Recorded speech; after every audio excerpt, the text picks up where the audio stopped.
বসে। জি, আপনি বসেন।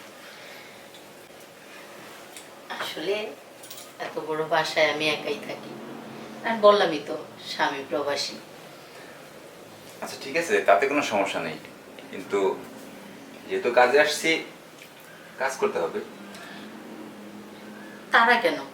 রিল্যাক্স, আসছেন, ঠান্ডা হন, তারপরে তো কাজ। আসলে আপনারা তো আমাদেরকে টাকা দিয়ে কাজ করান, হুম। এখন যদি বসে থাকি তাহলে কি আপনার লাভ হবে? না, তা তো হবেই না, কিন্তু তাড়াহুড়ো করে কিছু খেতে গেলে মুখ পড়ে যায়। আস্তে আস্তে খেলে মজা করে খাওয়া যায়। আসলে আপনি অনেক রসিক, তাই না? দেখেই বোঝা যাচ্ছে। শুধু কি আমি এমনি রসিক, নাকি রসেও ভরা? আচ্ছা, আপনার হাজবেন্ড কোথায় থাকে? মালয়েশিয়ায়। মালয়েশিয়াতে? হুম। ও, কতদিন হয়েছে গেছে? 3 বছর। 3 বছর? হুম। তো এই 3 বছরে কি আপনার কাছে কোনো ছেলে আসে নাই? যদি কোনো ছেলে আসতো তাহলে কি এত সুন্দর শরীর থাকতো? কবেই না নষ্ট হয়ে যেত। আর এখনো মনে হচ্ছে সবে মাত্র গাছে ফল ধরেছে। এটা অবশ্যই ঠিকই বলেছেন। আমি অনেক প্রবাসী স্ত্রীর কাছে আমি গিয়েছি, কিন্তু আপনার মতো এত মানে টসটসা জিনিস কখনো দেখি নাই। তাই? জি।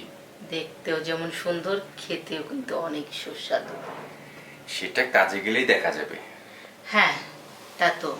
তো যাই হোক, কি পুষ্টিকর কিছু লাগবে? দুধ, ডিম, কলা?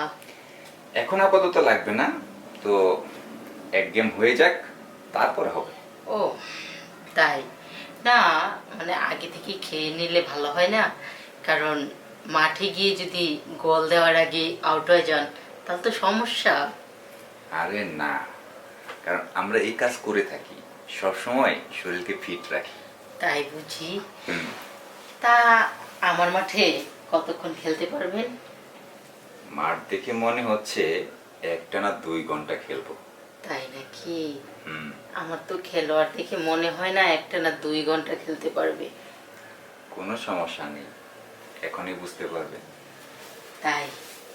তাহলে চলেন, একটা হয়ে যায়, বাদ বাকিটা পরে বোঝা যাবে। আচ্ছা, তাহলে আর দেরি করবো না। আপনি যেহেতু আমাকে ভাড়া করে এনেছেন, আপনাকে তো আমার পুষিয়ে দিতে হবে, তাই না? হুম। ঠিক আছে, বসে না থেকে কাজ করি। ঠিক আছে। কিন্তু আজকে একটু গরমটা বেশি। কোনো সমস্যা নেই, গরমের মধ্যেও মজা আছে। ওকে, তাহলে আমরা কাজে চলে যাই, বাকি কথা পরে হবে। ঠিক আছে। আসেন।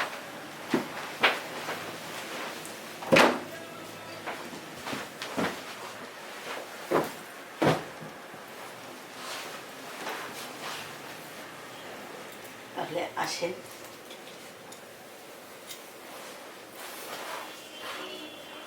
সত্যি কথা বলতে কি জানেন, আমার লাইফে আপনার মতো এত সুন্দর মেয়ে আমি কোথাও দেখিনি।